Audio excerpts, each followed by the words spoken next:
Assalamualaikum warahmatullahi wabarakatuh. Di video kali ini Dapur Ajib akan membuat bolu marmer dengan metode sponge cake.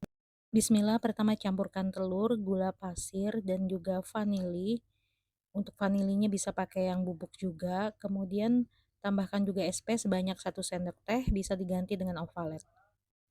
Mixer semua bahan ini aku pakai speed paling rendah dulu, kemudian naikkan kecepatan mixer secara bertahap sampai kecepatan tinggi. Mixer hingga adonannya mengembang, putih kaku kental berjejak. Nah, seperti ini cukup ya teman-teman. Hasil akhirnya itu kaku tapi yang masih bisa jatuh gitu ya teman-teman. Seperti ini bisa dilihat. Selanjutnya masukkan bahan kering. Di sini aku pakai susu bubuk, tepung maizena dan juga tepung terigu. Untuk tepung terigunya bisa pakai protein rendah atau sedang. Kemudian semua bahan ini kita ayak supaya nggak ada bahan yang menggumpal. Kemudian aduk dulu tanpa dihidupkan mixernya ya, supaya tepungnya itu nggak berterbangan seperti ini. Nah, kalau udah hidupkan mixernya, kecepatan paling rendah aja. Ini kita aduk sebentar aja asal tercampur rata, jadi jangan lama-lama untuk di tahap ini. Jadi nggak usah sampai rata banget, sebentar aja asal tercampur rata karena nanti kita akan ratakan memakai spatula. Nah, ini bisa kita ratakan ya teman-teman, sisir bagian pinggiran dan juga bagian bawahnya, pastikan semua bahan keringnya sudah tercampur rata.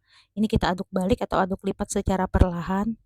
Kemudian ambil adonan sebanyak 2-3 sendok, ini akan kita pakai untuk membuat motif coklatnya nanti.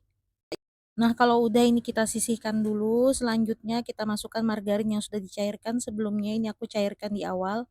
Ini tidak langsung kita masukkan tapi kita pakai teknik pancing seperti ini, ambil adonan secukupnya, masukkan ke dalam margarin. Ambil sekitar 2-3 sendok, kemudian setelah itu ini akan kita aduk dulu sampai tercampur. Aduk balik atau aduk lipat secara perlahan. Dengan cara seperti ini, margarin akan lebih mudah tercampur ke adonan dan hasil adonan juga akan tetap stabil dan kental. Nah, kalau udah mulai tercampur rata, langsung aja kita tuangkan kembali ke dalam adonan. Setelah itu aduk balik atau aduk lipat secara perlahan. Jadi dengan teknik pancing seperti ini, kita nggak perlu terlalu lama mengaduk adonan dengan margarin. Nah, selanjutnya untuk adonan motifnya kita tambahkan coklat bubuk dan juga pasta coklat. Secukupnya aja. Setelah itu ini kita aduk rata. Kalau misalnya nggak mau pakai coklat bubuk juga bisa pakai pasta coklat aja ya. Kemudian siapkan loyang ukuran 18 cm, kita tuang dulu sepertiga adonan putih, kemudian setelah itu tinggal kita sendokkan aja adonan coklat di atasnya, seperti ini bisa dilihat caranya di video. Jadi ini gampang banget, tinggal kita sendokin aja seperti ini ya teman-teman. Setelah itu kita putar-putar aja menggunakan tusuk sate atau lidi seperti ini sampai membentuk motif marmer gitu.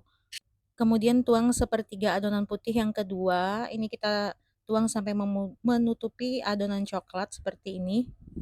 Kemudian sendokkan lagi adonan coklat di bagian atasnya seperti ini, acak aja ya teman-teman.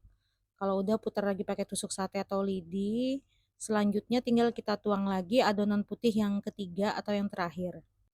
Dan ini masih ada sisa adonan coklat, kita masukin ke dalam plastik segitiga. Ini akan kita pakai untuk membuat motif.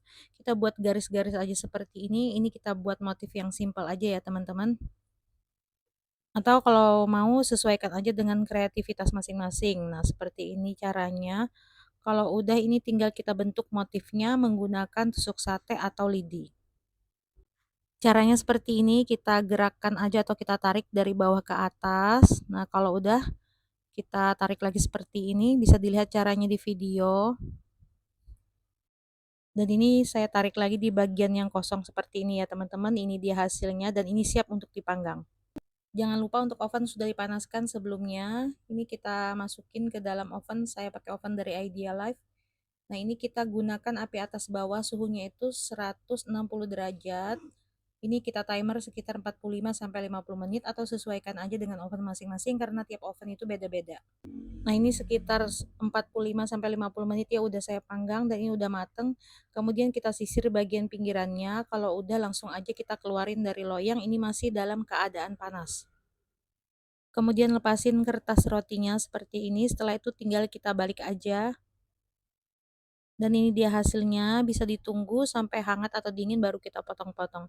Nah, ini dia, ini lumayan tinggi ya teman-teman, hasilnya sekitar 5-6 cm. Langsung aja kita potong-potong, ini saya potong jadi 3 bagian dulu, setelah itu baru kita potong kecil-kecil. Nah, seperti ini dia hasilnya ya teman-teman.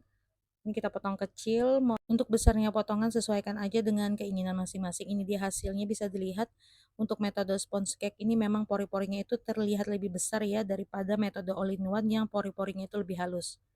Tapi teksturnya tetap empuk dan juga lembut banget. Cuma teksturnya itu memang lebih kering daripada yang metode all in one ya teman-teman. Kalau metode all in one itu teksturnya lebih moist atau lembab gitu. Baik, selamat mencoba di rumah. Semoga resep ini bisa bermanfaat. Terima kasih sudah menonton dari awal sampai akhir. Wassalamualaikum warahmatullahi wabarakatuh.